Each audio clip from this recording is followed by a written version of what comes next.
Greetings, YouTubers. This is something I haven't done for a long time. Over a decade. Maybe even approaching 2. No, I don't think it's been that long, but a dozen years. I haven't played for people.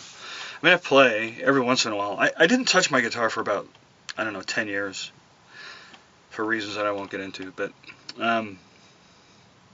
so, you know, now that I'm out here on the road, it's become kind of a source of entertainment and something to do, and I'm really rusty. I haven't played enough to kind of keep up with it, but anyway, I just thought I'd break it out, and I'm gonna do I'm gonna record some pixels here, and I don't know, maybe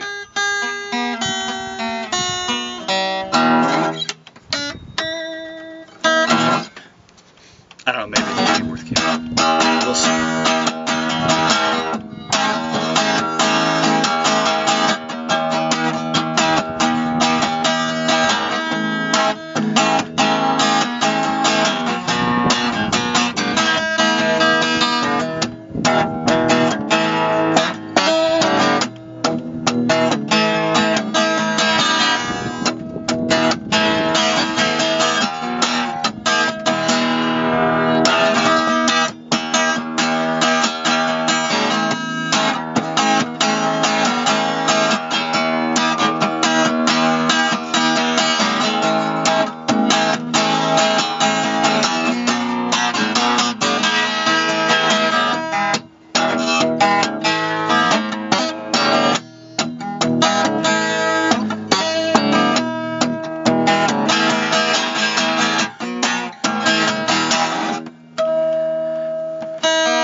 I've forgotten so much, man. Listen to the intonation on this thing.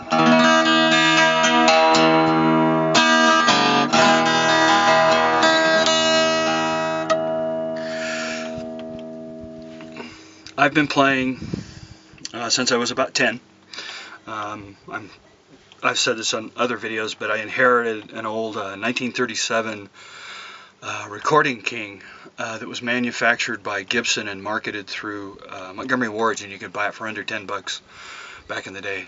And when my great-grandfather passed away, he willed me that guitar, and I started taking guitar lessons, and I didn't take a lot, just enough to kind of learn how to tune it and that kind of stuff. But all of that to say that, you know, I've been playing guitar for a while, and I've played a lot of different guitars. I used to, I feel like I say this an awful lot, but it's true, I swear. I used to kind of be in the music business. On the manufacturer side, I worked with a guy years ago who came up with an idea to put volume control on the back of a guitar. It was called a 7th string. Never really did anything, but we used to go to the NAMM show and market it, and that kind of thing. And I helped him with some of the graphic design and websites and stuff. But while we were at the NAMM show, I got to play some really expensive guitars. I mean, like $45,000 Martins. I mean, they were beautifully carved and ornate and all of that, which was probably where most of the cost came from. I've played some, you know, $3,000 Taylors, and you know, one of my favorite things to do is hang out at the Guitar Center in the acoustic room and bang on different guitars and stuff. And intonation has always been kind of a thing with me. I have kind of a sensitive ear, so I can hear, maybe not as good as some folks, but you know, probably better than a lot of others. I can hear when something's out of tune, and it drives me nuts. So when I played this guitar, I was at the Carvin factory down in San Diego, and you could tour the factory and all of that, and then they have like a showroom. You can't buy Carvins anywhere but from their showrooms, their outlets.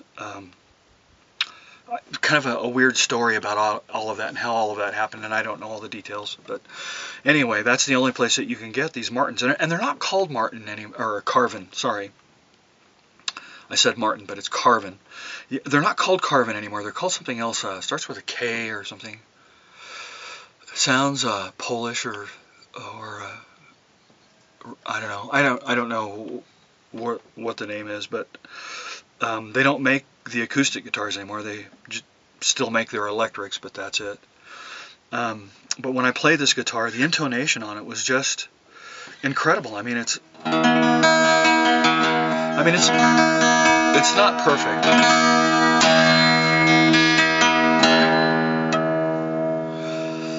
But for a guitar to stay in tune all the way up the neck is really rare in my experience. I haven't found guitars that do that.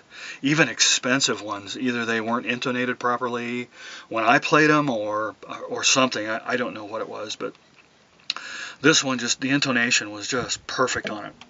It's got a little brighter sound. It's got a mahogany body and neck, so it's got a little brighter sound than rosewood. But I don't dislike it. I actually think I like the brighter sound. But here's the kicker. These strings, I bought this guitar in 2004, 2006, somewhere in that span. These strings were on the guitar when I bought it. These are the original strings. I've never changed them. I'm afraid to change them. I'm afraid of throwing the intonation off. Is that crazy or what? But they still sound pretty good. They're elixirs, and they coat them with a kind of a Teflon coating, and it keeps oils from your hands and corrosion and different things from attacking the strings like it would on non-protected strings. They aren't quite as brilliant sounding right out of the package, but figuring that these strings are probably 12 years old, that's pretty good. So anyway, that's my story.